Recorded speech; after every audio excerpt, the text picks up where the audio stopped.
Motivation वाली कहानी। आसाम में एक मंदिर था, खूब बड़ा मंदिर था। उसमें हजारों यात्री दर्शन करने आते थे। सहसा उसका प्रबंधक प्रधान पुजारी मर गया। मंदिर के महंत को दूसरे पुजारी की आवश्यकता हुई। उन्होंने घोषणा कर दी कि जो कल सवेरे पहले पहर आकर यही पूजा संबंधित जांच में ठीक सिद्ध होगा उसे पुजारी के रूप में रख लिया जाएगा। मंदिर बड़ा था, पुजारी की बहुत ज़्यादा आमदनी थी। बहुत से ब्राह्मणगण सवेरे पहुंचने के लिए चढ़ पड़े। मंदिर पहाड़ी पर था, एक ही रास्ता था, उस पर भी कांटे और कंकड़ पत्थर थे। ब्राह्मणों की भीड़ मंदिर की ओर आखिरकार चली जा रही थी। किसी प्रकार कांटे और कंकड़ों से बचते हुए लोग आखिरकार मंदिर की तरफ पहुंच रहे थे। सब ब्राह्मण पहुंच गए। महंत ने सबको आदरपूर्वक बैठाया, सबको भगवान का प्रसाद दिया। सबसे अलग अलग कुछ प्रश्न और मंत्र पूछे गए। अंत में परीक्षा पूरी हो गई। जब दोपहर हो गई तब सब लोग उठने लगे तो एक नौजवान ब्राह्मण वहां पहुंचा। उसके कपड़े फटे थे, वह पसीने से भीग गया था और देखने में बहुत ही गरीब जान पड़ता था।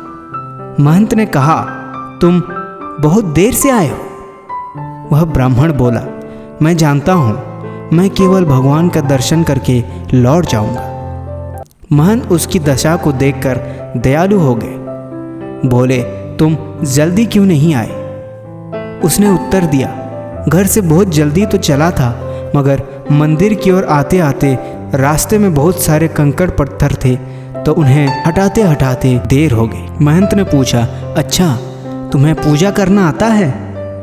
उसने कहा, भगवान को स्नान करा के चंदन फूल चढ़ा देना, धूप जला देना तथा भोग सामने रखकर पर्दा गिरा देना और शंख बजाना तो आता है।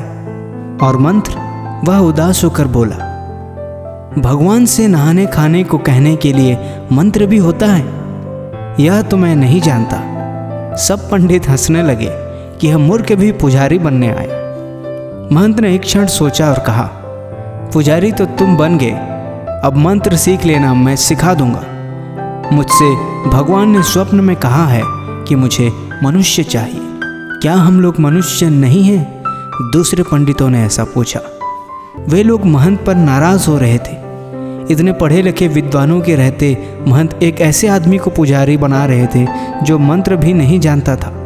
यह पंडितों को अपमान की बात लग रही थी। महंत ने पंडितों की ओर देखा और कहा, अपने स्वार्थ की बात तो पशु भी जानते हैं। बहुत से पशु चतुर भी होते हैं, लेकिन सचमुच मनुष्य तो वही है जो दूसरों को सुख पहुंचाने का ध्यान रखता है, जो दूसरों को सुख पहुंचाने के लिए अपने स्वार्थ और सुख को छोड़ सकता है।